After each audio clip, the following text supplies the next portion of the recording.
खा, तू मेरा मित्र है, खा।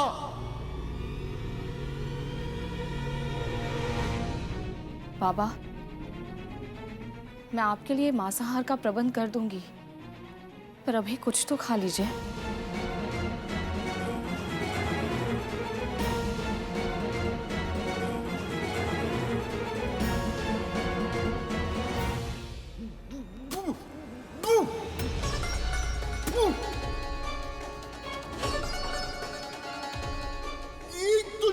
शाकाहारी भोजन दिया, ऊपर से दाल में जोक तो छोड़ो, नमक तक नहीं है।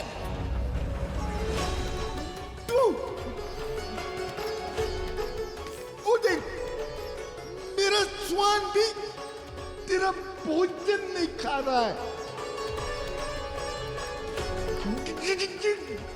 ले जा यहां से, लेके जा इसे।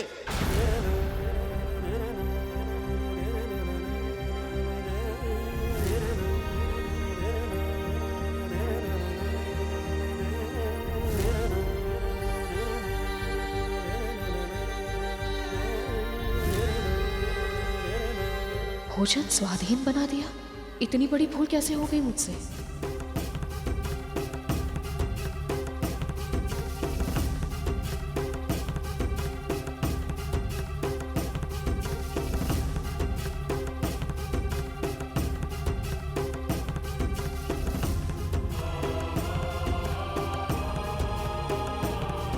ये तो बिल्कुल ठीक है।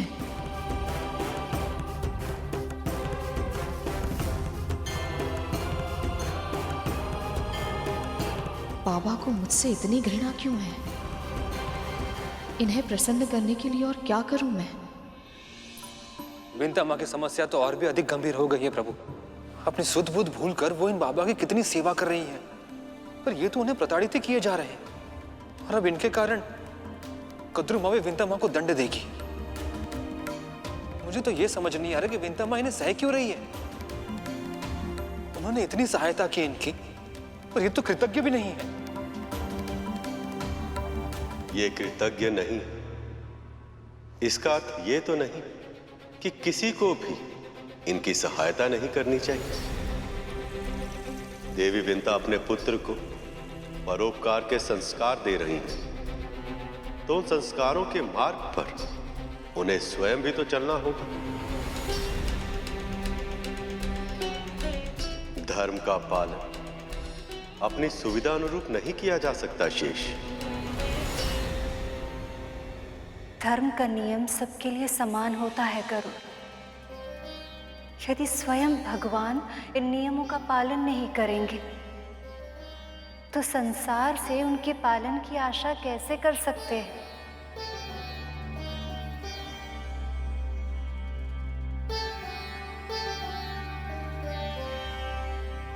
प्रभु ने भी यही कहा था मां।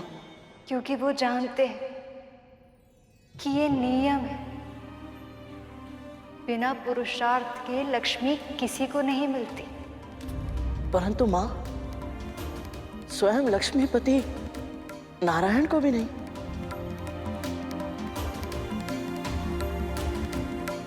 सबको लगता है कि मैं नारायण के पांव दबाती हूँ, उनकी सेवा करती हूँ,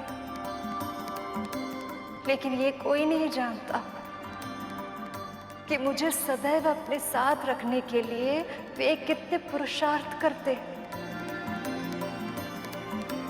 और अब भी उन्हें वही करना होगा। वो चेष्टा कर रहे हैं मां। समुद्र मंथन की घोषणा कर चुके हैं प्रभु। देवताओं को दानवों के साथ संधि करने का आदेश भी दे चुके हैं। अब बस भय केवल इस बात का है, कहीं इसमें अधिक देर ना हो जाए।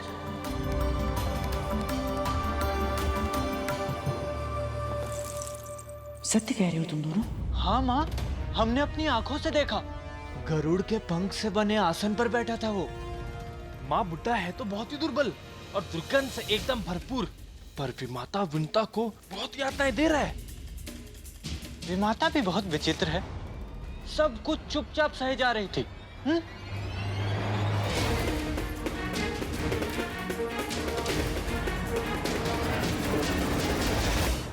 ऐसा कौन सा अतिथि है वो जिसके बारे में विंता ने मुझसे आज्ञा भी नहीं ली और सत्य भी छुपा लिया? क्षीर सागर का मंथन, ये कैसे संभव महर्षि? इतने विशाल सागर को मथने के लिए मथनी कहां से आएगी? और ऐसी रस्सी कहां से मिलेगी जो उस मथनी को बांध सके? इन प्रश्नों के उत्तर तो हमारे पास भी नहीं है। अभी प्रभु विष्णु ने केवल इतना आदेश दिया है कि हम सब यहां मिलकर संधि वार्ता करें। आप सब असुर और हम देवता मिलकर अन्य प्रजातियों को इकट्ठा करें। एक बार हम सब जुड़ जाएं, फिर उसके बाद किसको क्या कार्य करना है ये स्वयं प्रभु बताएंगे। जब हमें यह नहीं पता कि आपकी ये योजना पूरी कैसे होगी, तो हम इसके लिए सहमति कैसे दे दें?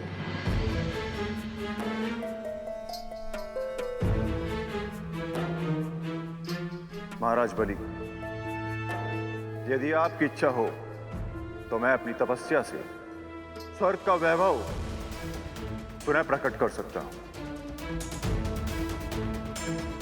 किंतु इसके लिए देवताओं से संधि करने की कोई आवश्यकता नहीं है।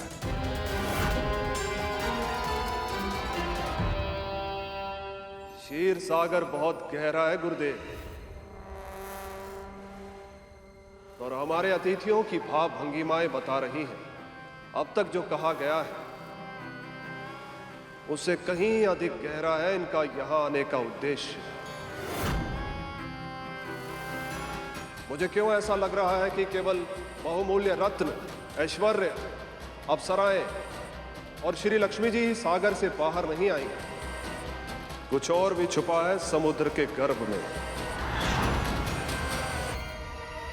नारायण नारायण, आप सही कह रहे हैं महाराज। समुद्र मंथन से एक ऐसी वस्तु प्रकट होगी जो किसी और उपाय से पाना असंभव है, और वो है अमृत। अमृत, अमृत।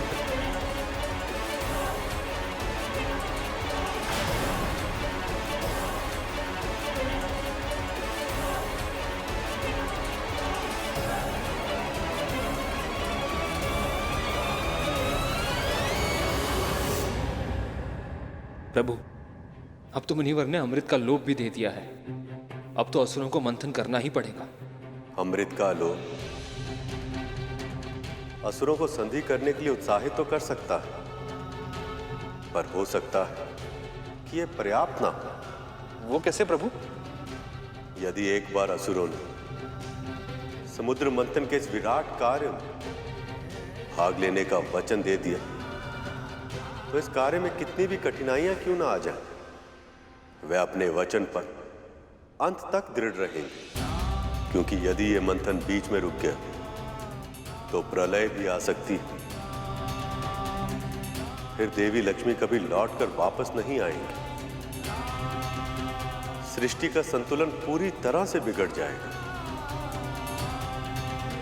और यदि ऐसा हुआ तो सब नष्ट हो जाएगा, सब।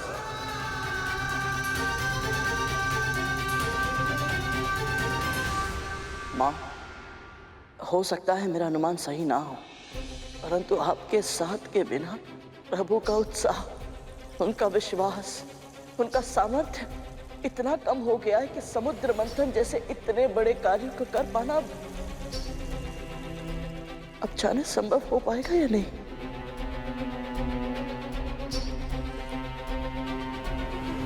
प्रभु को आपकी सहायता की आवश्यकता है मां। मां, यदि आप अभी मेरे साथ विष्णुलोक नहीं चल सकती तो कुछ ऐसा कीजिए ना जिससे प्रभु को आपके साथ होने का आभास हो। स्वामी से दूर रहकर भी उन्हें अपनी शक्ति दे पाओ, ऐसे कैसे कर सकती हूं मैं?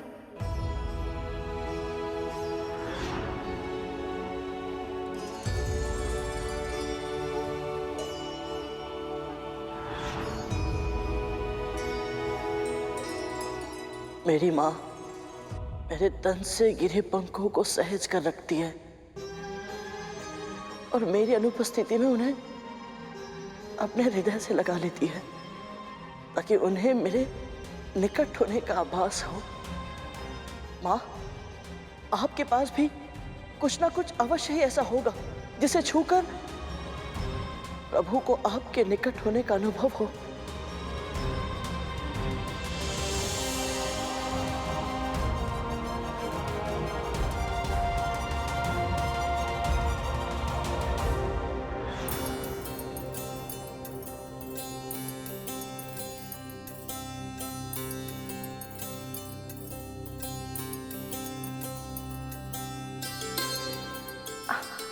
स्वामी क्या कर रहे हैं? यदि आप मेरे पांव दबा सकती हैं, तो मैं आपके पांव सजा नहीं सकता?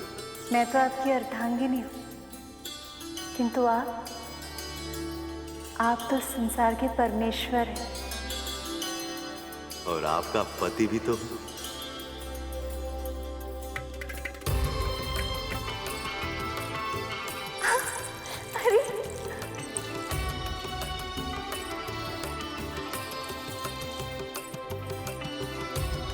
आपका नूपुर तो मेरा शत्रु ही बन गया है, मेरे आते की रचना ही बिगाड़ दी।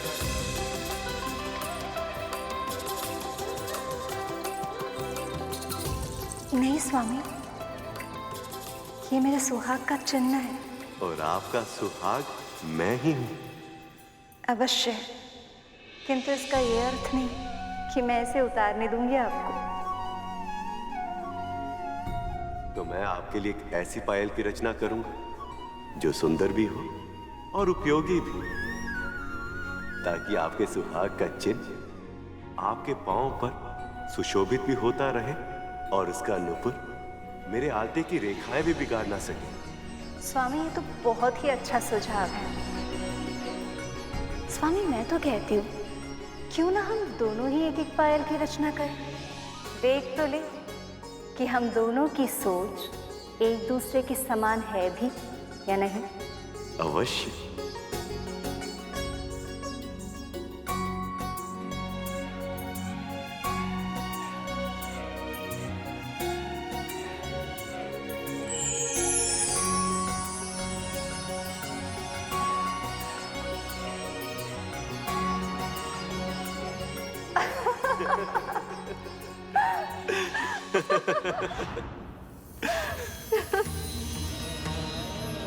क्या हुआ माँ? कुछ नहीं, बस ऐसे ही अतीत के हास परिहास की कई बातें पहले आंखों में अश्रु ले आती और फिर मुख में मुस्कुराहट।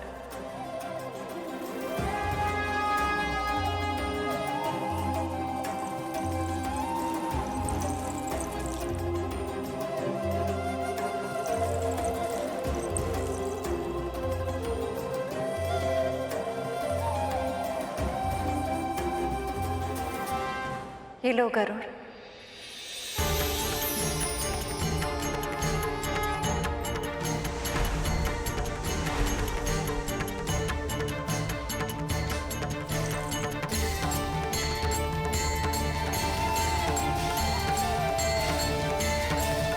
जब मैं इसे लेकर प्रभु के पास पहुंचूंगा तो वो कितने प्रसन्न हो जाएंगे।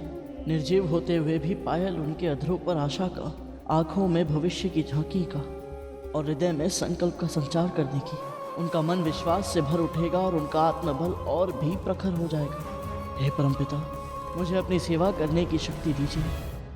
स्वामी को मेरे ये पायल दे देना, ये उन्हें स्मरण दिलाएगी कि हम चाहे कितने भी दूर क्यों ना हो, किंतु हमारी विचार शक्ति, हमारी कल्पना, हमारी पीड़ा ये सदैव ही एक समान रहेगी। माँ, आपको ऐसे अकेले छोड़कर जाने का मन नहीं कर रहा। मुझे अकेले छोड़कर कहाँ जा रहे हो पुत्र? आशा देकर जा रहे हो कि मेरी यह विरह शीघ्र ही समाप्त होगी।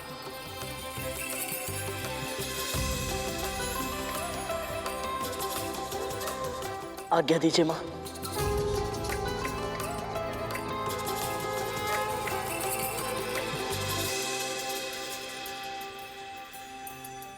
समस्याएं कितने भी कठिन क्यों ना, किंतु उसे सुलझाने के लिए पहल करने की तुम्हारी ये हट तुम्हारी विशेषता है करुण। मेरा मन कह रहा है नारायण की योजनाओं में और भविष्य में होने वाले समुद्र मंथन में तुम्हारा बहुत ही महत्वपूर्ण योगदान रहेगा। इतनी ख्याति अर्जित करोगे कि तुम्हारी मां को तुम पर गर्व होगा।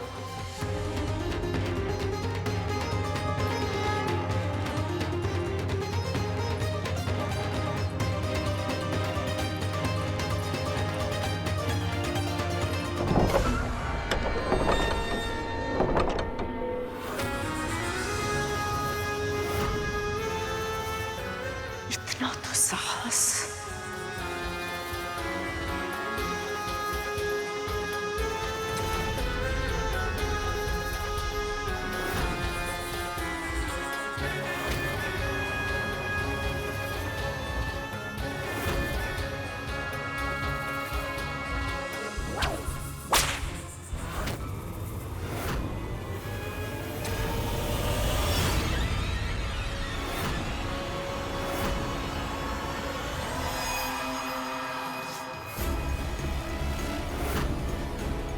ये कोड़ा अचानक कैसे रुक गया?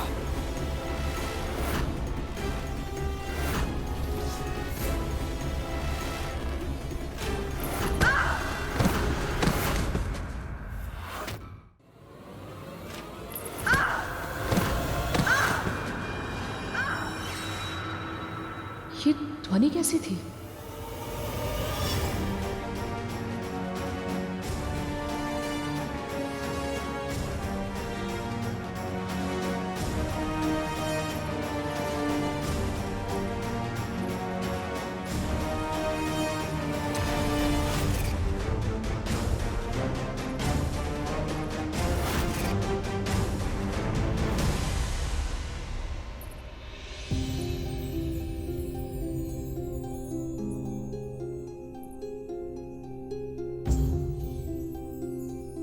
आपका बहुत बहुत धन्यवाद प्रभु। मेरी कुटिया इन वृद्ध बाबा के विश्राम का साधन बन पाई।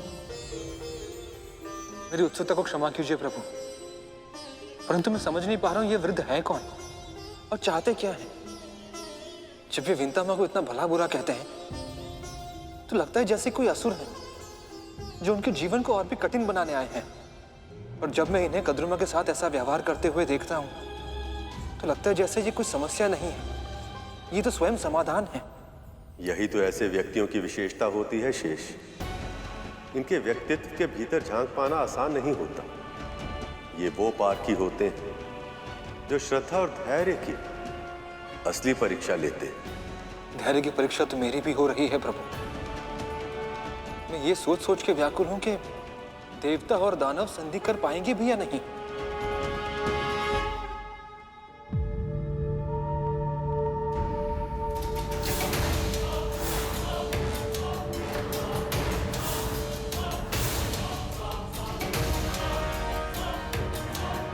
अमृत का लोभ इन असुरों की आंखों में स्पष्ट रूप से दिखाई दे रहा है देवराज इंद्र।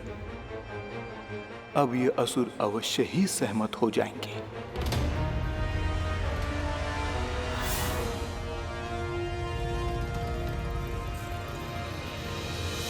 हम इससे सहमत नहीं हैं।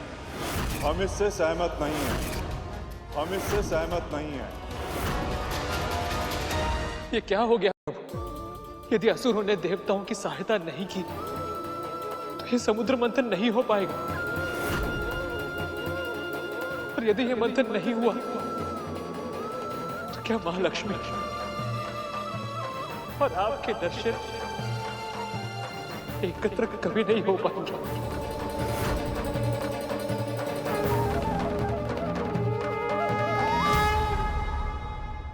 गुरुदेव, देवता हमें अमृत का लोभ दे रहे हैं। महाराज बलि, इनके लोभ के जाल में मत फंसिए। ये देवता हमारे पास इसलिए आए हैं क्योंकि इन्हें समुद्र मंथन के लिए असुरों की अपार शक्ति की आवश्यकता है, किंतु जब समय आएगा तो अमृत की एक बूंद भी असुरों को नहीं मिलेगी। ऐसा नहीं होगा महर्षि। समुद्र मंथन के शुभ कार्य में जो भी प्रजातियां भाग लेंगी, उन सबके बीच में समुद्र के गर्भ में जो चीज भी प्रकट होगी, वो सब बराबर मात्रा में बांटी जाएगी।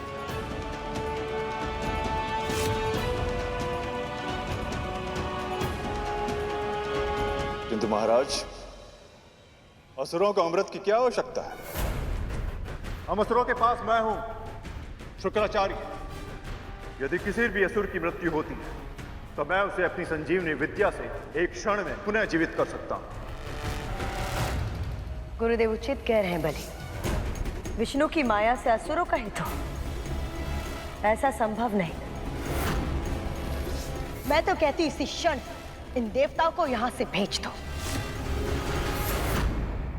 ये सत्य है कि इस समय देवताओं को अमृत की आवश्यकता अधिक है, पर फिर भी ये सब आपके पास प्रस्ताव लेकर आए हैं, क्योंकि नारायण की यही इच्छा है।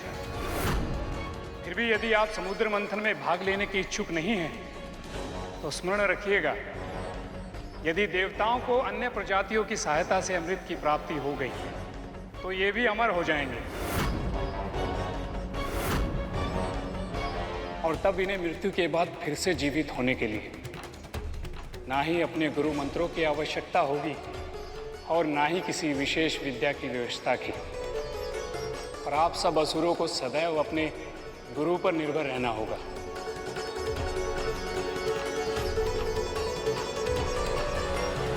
विचार कीजिए असुरराज, तब क्या होगा जब गुरु शुक्राचार्य आपके निकट नहीं होंगे, जब ये कहीं तपस्या के लिए दूर निकल जाएं और कोई पक्षी गजासुर और सिंह मुखम जैसे विकट असुरों को जीवित ही निकल जाए।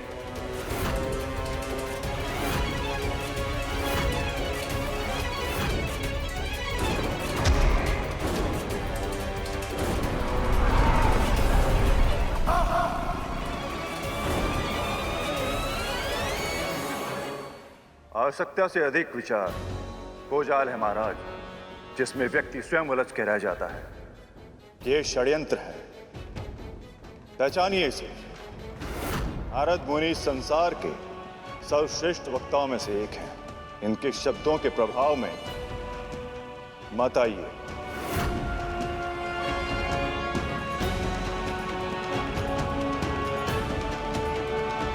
क्षमा कीजिए गुरुदेव, पर इनके शब्दों में केवल प्रभाव ही नहीं, अर्थ भी है, और उस अर्थ को मैं अच्छी तरह समझ पा रहा हूं। सारा अमृत देवताओं को मिल जाए, असुरों की सुरक्षा के लिए मैं ऐसा नहीं होने दे सकता।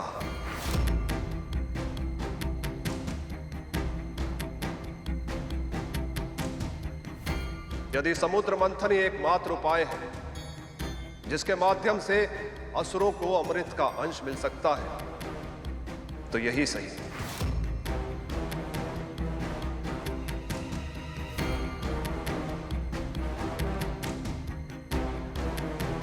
हम आपकी सहायता अवश्य करेंगे देवराज। हम असुर समुद्र मंथन में अवश्य भाग लेंगे। मैं असुराज बलि वचन देता हूं।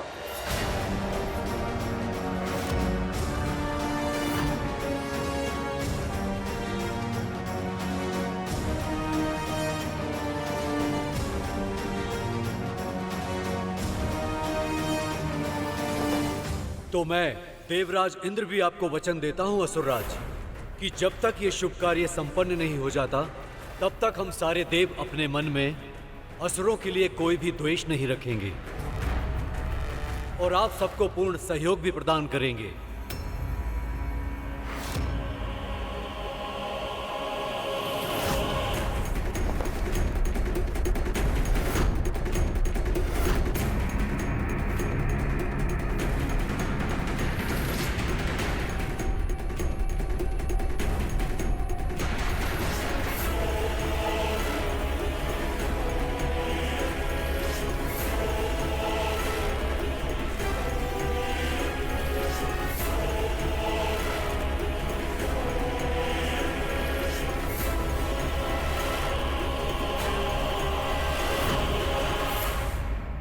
प्रभु, अब तो देवताओं और असुरों की संधि हो चुकी है। अब समुद्र मंथन प्रारंभ हो सकता है। असुर सम्राट बलि ने शुक्राचार्य का सुझाव ना मानकर बहुत बड़ी भूल की है शेष। कैसी भूल प्रभु? यदि गुरु का अनादर करके कोई भी कार्य किया जाए तो सफलता नहीं मिलती, केवल पतन होता। अब तो बस एक ही आशा है, इससे पहले कि बहुत देर हो, बलि को अपनी भूल का आभास हो जाए और वो उसे सुधार ले। अन्यथा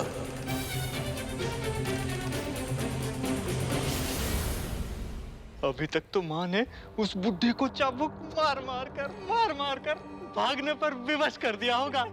बुढ़ा तो इतना दुर्बल है कि चाबुक देखते ही भयभीत हो गया होगा। दंड तो विमाता विंता को मिल रहा होगा। चाबुक की मार की कल्पना कर तक तू। सट सट सट। गरुड़ जहां कहीं भी होगा, अपनी माँ की चित्कार सुनकर कितना तड़प रहा होगा। माँ माँ माँ।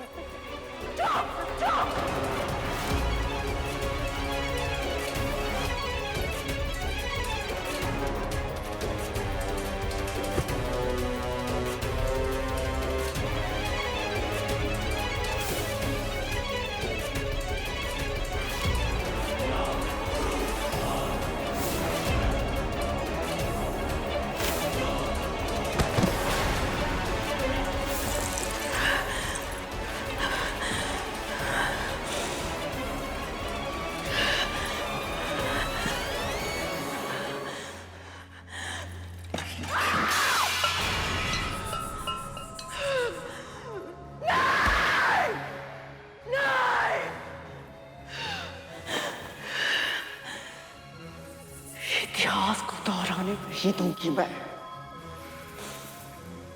विंता फिर से मुझे मूर्ख बना दे और मैं देखती रह जाऊं। नहीं, अब ऐसा नहीं होगा, बिल्कुल भी नहीं। भले ही तुमने मुझसे छुपाया है कि वो पूरा कौन है, मैं जान कर रहूंगी वो क्या कर रहा है।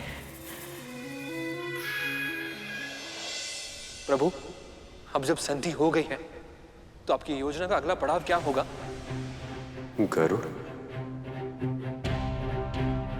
गरुड़ कहाँ है? जी प्रभु, वो। क्या छुपा रहे हो तुम शेष? क्षमा कीजिए प्रभु, मैंने उसे मना भी किया था, परंतु वो ठान चुका था। क्या करने से मना किया था शेष? और गरुड़ कहाँ है?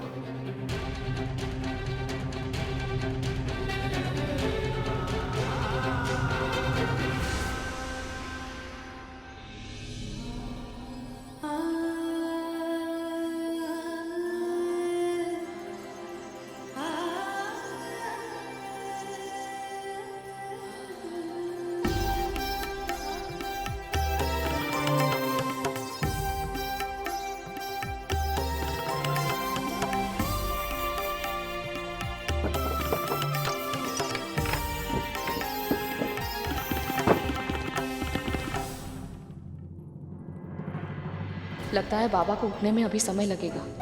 तब तक मैं महल के सारे कार्य समाप्त कर लेती हूँ। फिर उनके लिए चंदन और पुष्पों का लेप बना दूंगी ताकि उनके तन से आने वाली गंध थोड़ी कम हो जाए।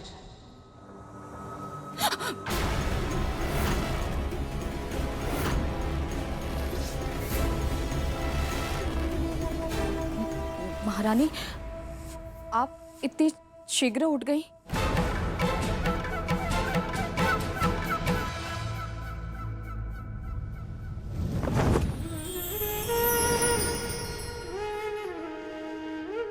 गरुड़, कहाँ गए थे तुम?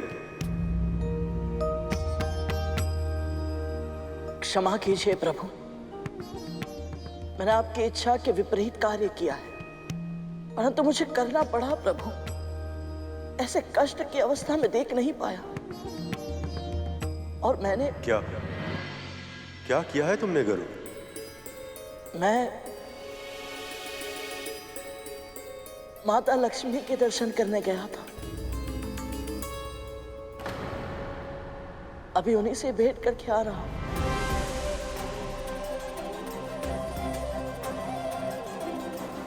ये तुमने क्या किया गरुड़? क्यों तोड़े तुमने मेरे बनाए हुए नियम? क्यों गए तुम देवी लक्ष्मी से भेंट कर?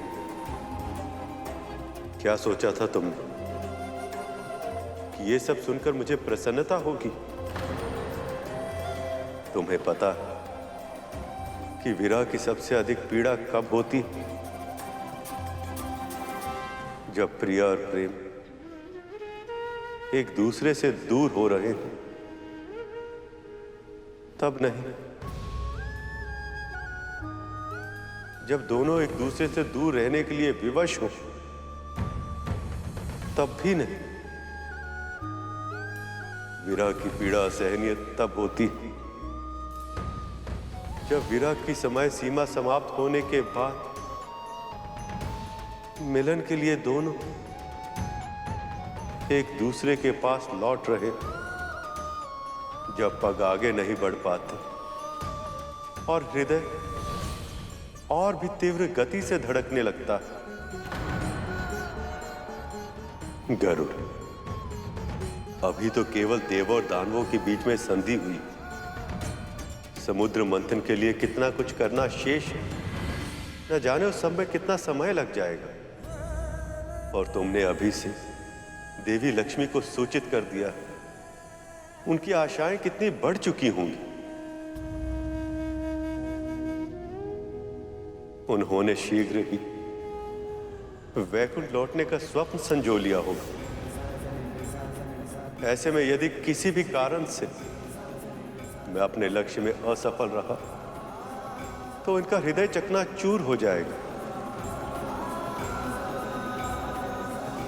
तब मैं क्या करूंगा गरुड़? कैसे संभालूंगा मैं स्वयं को? तुम्हें आभास भी है तुमने कितनी बड़ी मूर्खता की है गरुड़। हाँ भैया, मैं जानता हूं मैंने बहुत बड़ी मूर्खता की है, पर यदि मेरी इस मूर्खता से मैंने अपने परम पिता का संदेश मां तक और मां का संदेश परम पिता तक पहुंचा पाया,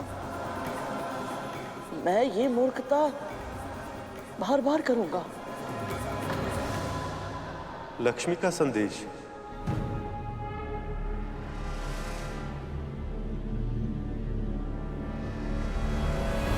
बहुत चिंता हो रही है मेरी। अधिक स्वांग करने की आवश्यकता नहीं है तुझे, सब जानती हूं मैं।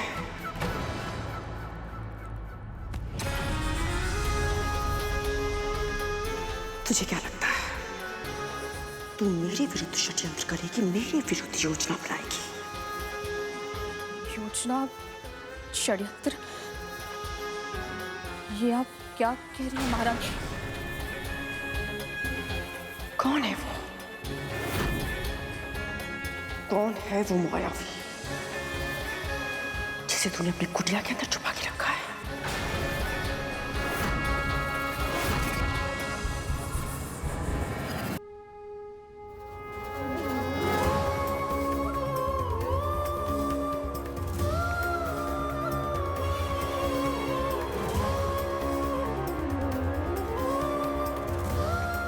ये मां ने भेजी है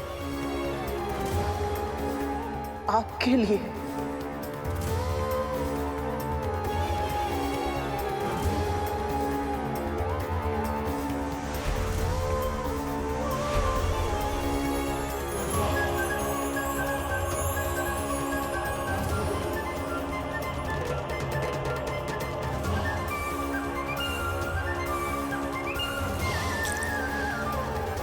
स्वामी, मैं तो कहती हूँ क्यों ना हम दोनों ही एक एक पायल की रचना करें। देख तो ले कि हम दोनों की सोच एक दूसरे के समान है भी या नहीं।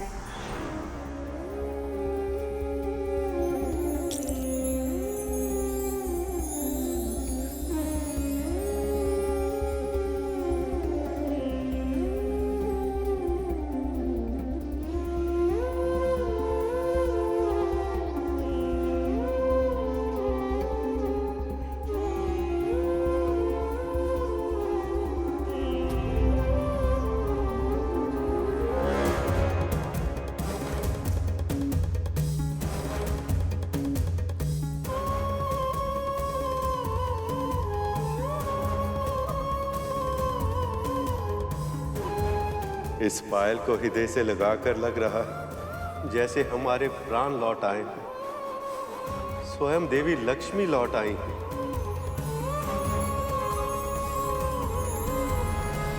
मायावी? नहीं महारानी, वो बस एक असहाय रोगी है। असहाय? कितना असहाय है वो, मैं स्वयं अनुभव कर चुकी हूं।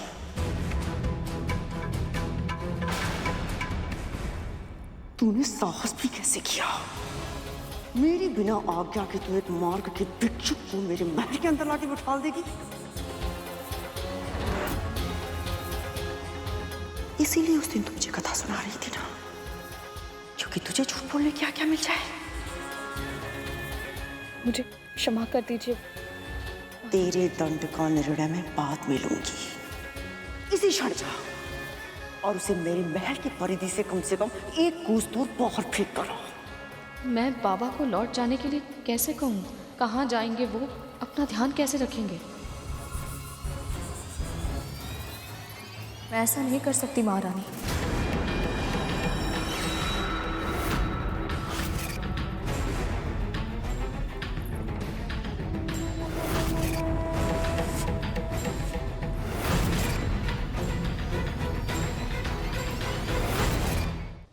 गरुड़, मुझे यह विश्वास नहीं हो रहा है कि तुमने ऐसा दुस्साहसी कार्य किया है। मैंने तो कुछ नहीं किया है प्रभु। परंतु पायल तो तुम ही लाए हो गरुड़। कहना क्या चाहते हो तुम? बस यही कि समस्त संसार में जो कुछ होता है प्रभु की इच्छा से ही होता है। कभी कभी नियम बनाने वाला अपने ही नियमों के जाल में उलझ जाता है, किंतु तुमने अपने हठ से, अपनी मूर्खता से असंभव को भी संभव कर दिया है गरुड़। तुमने मेरा नियम तोड़ा भी नहीं और प्रतीक के रूप में ही सही तुम मेरी प्रिय, मेरी लक्ष्मी को मेरे निकट ले आए। विरह में मेरी दशा ऐसी हो गई थी कि देवी लक्ष्मी के अतिरिक्त मैं कुछ और सोच ही नहीं पा रहा था। तुमने मुझे उस अवस्था से निकालकर मेरे भीतर उत्साह का संचार कर दिया है गरुड़। अब मैं वो भविष्य देख पा रहा हूं जिसमें शीघ्र ही वे मेरे साथ होंगे, मेरे निकट होंगे। प्रेम के इस छोटे से संदेश ने मुझ में इतनी प्रसन्नता, इतनी ऊर्जा भर दी है कि अचानक ही सब कुछ संभव लगने लगा है मुझे। सत्य तो यही कि आशा की वास्तविक आवश्यकता हमें ही थी और देवी लक्ष्मी से मिलकर वह आशा तुमने हमें दी है गरुड़। मैं तो केवल माध्यम हूं प्रभु। ये लीला तो आप दोनों की ही है। ये सब हमारी लीला है, ये कहकर तुम बच नहीं सकते। सत्य तो यही कि तुमने हमारी इच्छा के विरुद्ध कार्य किया और इसका दंड अब तुम्हें भोगना ही होगा।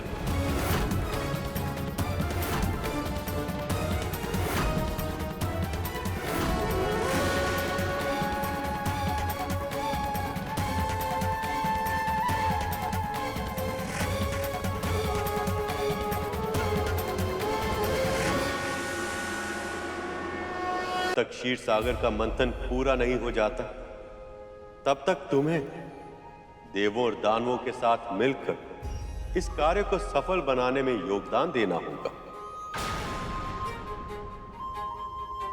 प्रभु, ये तो मेरे लिए सौभाग्य की बात होगी। नारायण नारायण। प्रभु, आपके मुख पर ये हर्ष की छाया देखकर मुझे बहुत प्रसन्नता हो रही है। पर ये केवल देवताओं और दानवों के संधि के कारण ही नहीं है, अवश्य ही इसके पीछे कुछ और भी कारण है। नारायण नारायण। आपने सत्य कहा देव ऋषि। मेरे हर्ष का, मेरे मुख पर छाई हुई इस मुस्कुराहट का कारण है देवी लक्ष्मी द्वारा दिया गया यह स्मरण चिन्ह।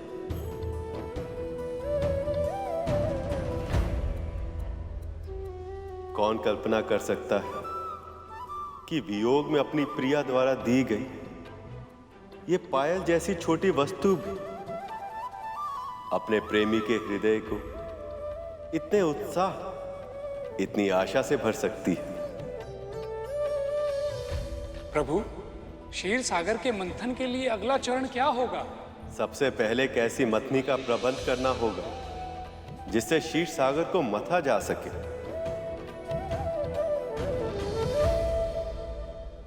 पर प्रभु, इस कार्य के लिए तो बहुत ही विशाल और शक्तिशाली मथनी की आवश्यकता होगी, परंतु ऐसी मथनी मिलेगी कहां?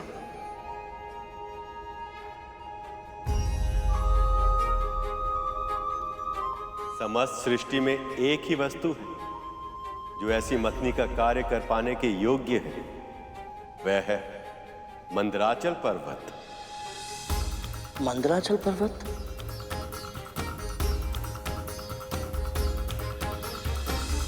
मंदराचल पर्वत बहुत ही विशाल है, साथ ही साथ सीधा, मोटा, गोलाकार और बहुत तेजवान भी है। क्षीर सागर को मथने के लिए इससे अच्छी मथनी मिलना असंभव है। तब तो हमें इसी क्षण उन्हें यहाँ ले आना चाहिए मुनिवर। जितनी शीघ्र मथनी का प्रबंध होगा उतनी ही शीघ्र मंथन प्रारंभ होगा। देव ऋषि, समुद्र मंथन के लिए देवों और दानवों दोनों को एक पूरा का पूरा पर्वत उठाना पड़ेगा, पर यह कार्य इतना आसान नहीं, इसलिए आप पूरे समय उनके साथ रहिएगा ताकि दोनों ही पक्षों में कोई भी संधि के नियमों का उल्लंघन ना कर पाए। वैसे भी शुक्राचार्य संधि से तनिक भी प्रसन्न नहीं है, इसलिए मैं नहीं चाहता कि मंथन पूरा होने से पहले उन्हें संधि तोड़ने का एक भी अवसर मिले।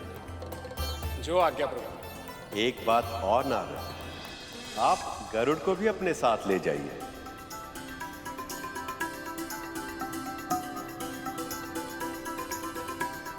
प्रभु, इसमें मैं क्या योगदान दे पाऊंगा?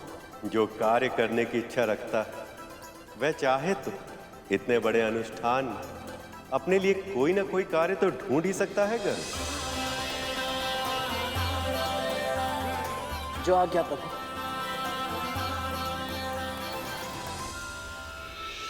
क्या कहा तूने? अतिथि देवो भव, ये तो आप भी जानती हैं ना। वो बाबा चाहे जो भी हो, जैसे भी हो, केवल मेरे ही नहीं आपके भी अतिथि हैं, और उनका अनादर करना उचित नहीं है। क्या उचित है और क्या अनुचित, ये तू बताएगी मुझे। तू जो षड्यंत्र कर रही है ना, तो सब जानती हूं मैं विंदा। मुझसे ही झूठ बोलकर इतनी चालाकी से उसे मेरे महल के प्रांगण में तूने आमंत्रित कर लिया, और अब मुझे क्या आना? मैंने आपसे असत्य कहा, उसके लिए मुझे क्षमा कर दीजिए। आपको जो दंड देना है मुझे दे दीजिए, पर बाबा को मेरी कुटिया से मत निकालिए। कौन है वो? तेरा संबंध ही क्या है उनके साथ?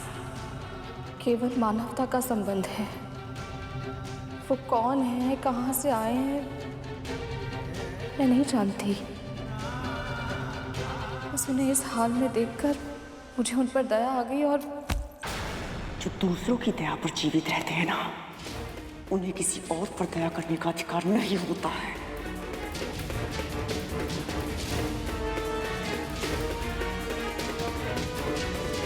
अदिति दीदी तेरे पुत्र को अपने साथ क्या लेकर गई? तो अपना एहसान ही भूल गई। दासी है तू मेरी।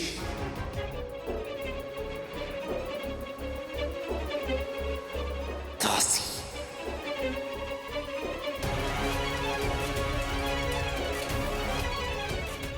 स्मरण है मुझे, और मेरे पुत्र को भी ये स्मरण है। पर उन बाबा को जाने के लिए नहीं कह सकती मैं।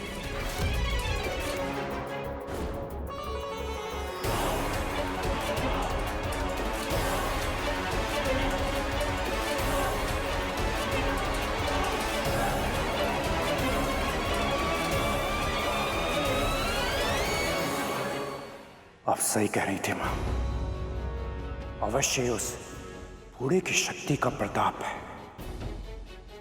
जो गरुड़ के निकट ना होते हुए भी दासी मां में इतना साहस आ गया कि उन्होंने आपकी ही आज्ञा का उल्लंघन कर दिया। पर आप चिंता ना करें मां, हम उस दुर्गंध के ढेर उस बुढ़े भिखारी को एक क्षण में इस महल से बाहर फेंक देंगे। समस्त सृष्टि में एक ही वस्तु जो ऐसी मतनी का कार्य कर पाने के योग्य है, वह है मंदराचल पर्वत।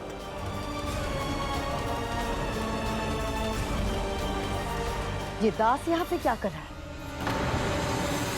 यह जो भी उपस्थित है प्रभु विष्णु की इच्छा से उपस्थित है, और उनकी इच्छा पर प्रश्न करने का अधिकार किसी को भी नहीं है। नारायण नारायण, लक्ष्य विराट और कठिन भी है,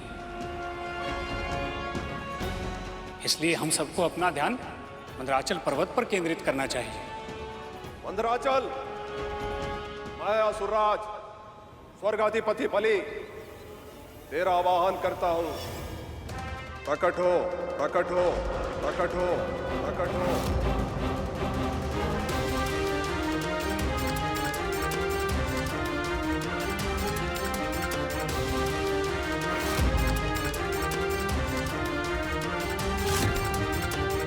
मैं देवराज इंद्र तुम्हें प्रकट होने का आदेश देता हूं। मंदराचल,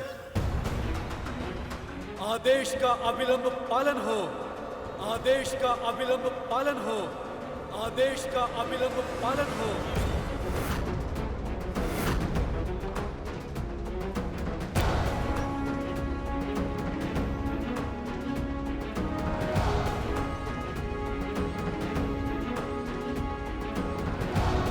मंदराचल पर्वत, सभी देवता और असुर, असुरों की माता दिति और देवताओं की माता अदिति, गुरु बृहस्पति और स्वयं मुनि नारद तुझे बुला रहे हैं। प्रकट हो, प्रकट हो, प्रकट हो।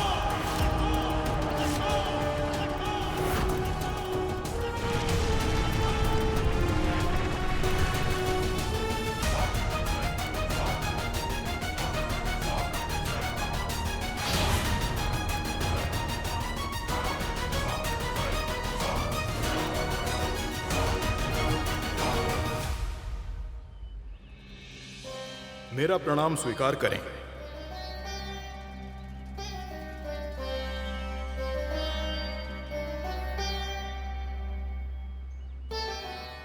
आप सब यहां एक साथ, पर इस कृपा का कारण जानने के लिए मैं उत्सुक हूं। संसार में श्री को वापस लाने के लिए प्रभु विष्णु ने क्षीर सागर के मंथन का विचार किया है, और इससे देवों और दानवों, साथ ही अन्य प्राणियों का भी कल्याण होगा।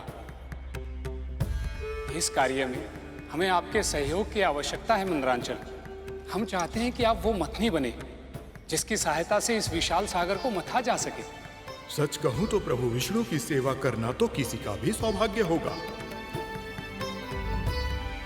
और क्षीर सागर का मंथन करना तो अति दुर्लभ अवसर है, जो हम पर्वतों के लंबे जीवन काल में भी पहली बार आया है। परंतु मैं क्षमा चाहता हूं, मैं चाहकर भी आप सबकी सहायता नहीं कर सकता।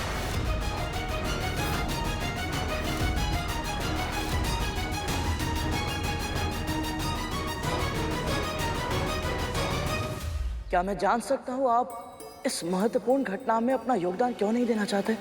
मैं अपना योगदान देना चाहता हूं, परंतु चाहकर भी ऐसा नहीं कर सकता, क्योंकि अब पहले की तरह मेरे पंख नहीं हैं, और बिना पंखों के मैं अचल हो गया हूं, कहीं आने जाने में असमर्थ हूं। और एक ही स्थान पर रहने के लिए विवश हूं। तो क्या पर्वतों के भी पंख हुआ करते थे? हाँ गरुड़, ये बहुत समय पहले की बात है। केवल मंदराचल पर्वत ही नहीं, सभी पर्वतों के पंख हुआ करते थे और जहाँ उनका मन चाहता वो वहाँ उड़ जाते थे। वो कहीं भी आने जाने के लिए स्वतंत्र थे। पर इतने भारी भरकम पर्वतों के अचानक उड़ान भरने से न केवल उन पर उगे हुए वृक्ष और भारी भारी शिलाएं टूटकर नीचे गिर जाती थी, अपितु उन पर्वतों की कंदराओं में रहने वाले साधु संतों की तपस्याएं भी भंग हो जाती थी। इतना ही नहीं, वो फिर से भूमि पर जब लौटते तो भयानक विनाश जन्म लेता और उनके नीचे हर सजीव और निर्जीव वस्तु दबकर पूरी तरह नष्ट हो जाती थी। प्राणियों का बिना भय के जी पाना असंभव हो गया था। पृथ्वीवासियों का एक कष्ट देख स्वर्गाधिपति इंद्र से रहा नहीं गया और उन्होंने सभी पर्वतों के पंख काट दिए। तब जो जहां गिरा सदैव के लिए वहीं स्थापित हो गया। इंद्र के उस असावधानी पूर्वक लिए गए निर्णय के कारण अब मथनी का प्रबंध नहीं हो पाएगा।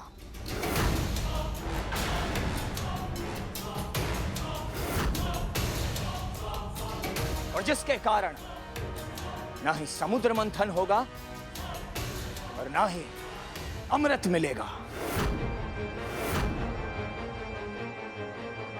देवराज ने वही किया जो उस समय उचित था। ना तो इसकी कल्पना की थी, ना ही भविष्यवाणी कि ऐसा समय भी आएगा जब इन्हें मथनी के रूप में किसी पर्वत की आवश्यकता पड़ेगी। जो व्यतीत हो चुका है वो अतीत है। हमें वर्तमान के बारे में सोचना चाहिए। जो समस्या हमारे सामने है उसके समाधान के बारे में सोचना चाहिए। गरुड़ ठीक कह रहा है पुत्र। हे मंदराचल पर्वत, क्या कोई उपाय है जिसकी सहायता से आपको क्षीरसागर तक ले जाया जा सके?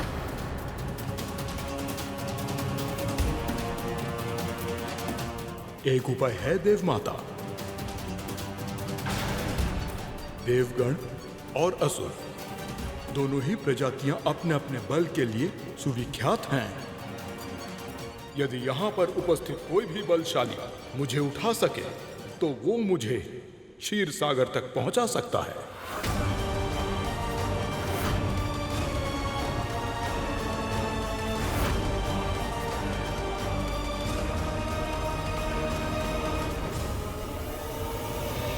क्या ये संभव है प्रभु? चाहे वो कोई भी प्राणी हो, मानव, दानव या देवता ही क्यों ना हो, पूरा का पूरा पर्वत वो कैसे उठा सकता है? मंदराचल को उठाना तो केवल एक प्रतीक है शेष। ऐसे कार्य का जो पहली दृष्टि में असंभव लगता है, किंतु प्राणी यदि आरंभ में ही ये सोच ले कि वह कार्य नहीं कर पाए तो वह कार्य कभी संपन्न नहीं हो सकता। किंतु यदि प्राणी अपने ऊपर और परमपिता परमेश्वर अर्थात मुझ पर विश्वास बनाए रखे तो पर्वतों को वह सहज ही उठा सकता है। ये शक्ति की परीक्षा नहीं, भक्ति की परीक्षा है शेष। अद्भुत प्रभु, अद्भुत है आपकी लीला। अब तो मैं ये जानने के लिए और भी आतुर हो गया कि आगे क्या होगा। असंभव है, अवश्य ही विष्णु का षड्यंत्र है। हमारी दृष्टि में हमें दुर्बल सिद्ध करके हम असुरों का मनोबल कम करना चाहता है ये। प्रभु विष्णु तो मां लक्ष्मी के वियोग में वैसे ही व्याकुल है, भला वो ऐसा कैसे कर सकते हैं? सभी को कोई ना कोई कार्य असंभव लगता है और वो तब तक असंभव होता है जब तक कोई और उसे कर ना ले। मुझे विश्वास है महाराजा बलि मुझसे सहमत होंगे, क्योंकि कुछ ही समय पहले तक लगता था कि मृत प्राणियों को जीवित करना असंभव है, और फिर गुरु शुक्राचार्य ने संजीवनी विद्या की सिद्धि प्राप्त कर ली और सब कुछ बदल गया। नारद मुनि सही कह रहे मां। जब तक आपका आशीर्वाद हमारे साथ है, ऐसा कौन सा कार्य है जो असंभव है, जो हम असुर संभव नहीं बना सकते। यदि असुर नहीं कर पाए तो हम देवता अवश्य कर लेंगे।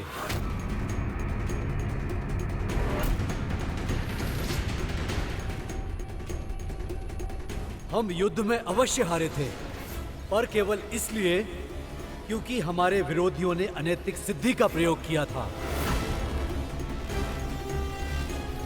इसका अर्थ ये नहीं है कि हम बलशाली और योग्य नहीं हैं। इंद्र, देवताओं की शक्ति की परीक्षा के लिए किसी और अवसर की प्रतीक्षा करनी होगी, क्योंकि समुद्र मंथन का पहला चरण मेरे पुत्र ही पूरा करेंगे। स्वर्गाधिपति होने के कारण प्रत्येक विषय में चुनाव का पहला अधिकार मेरे पुत्र का होगा।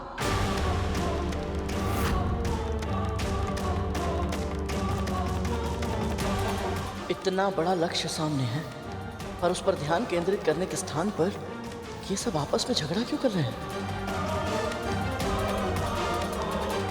अवश्य।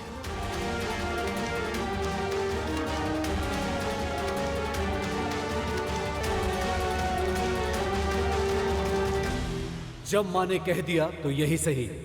असुर जाएं और हो सके तो इस पर्वत को अवश्य उठा लें।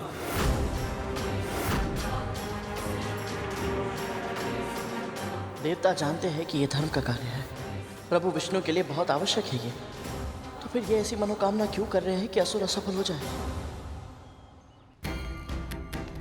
आशीर्वाद दीजिए मां। सफल।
ये सारे के सारे असुर इतने शक्तिशाली होकर भी इस पर्वत को उठाना तो दूर, इसे हिला भी नहीं पा रहे हैं।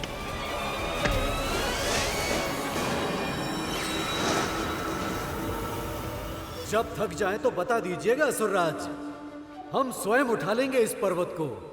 जब थक जाए तो बता दीजिएगा असुरराज, हम स्वयं उठा लेंगे इस पर्वत को।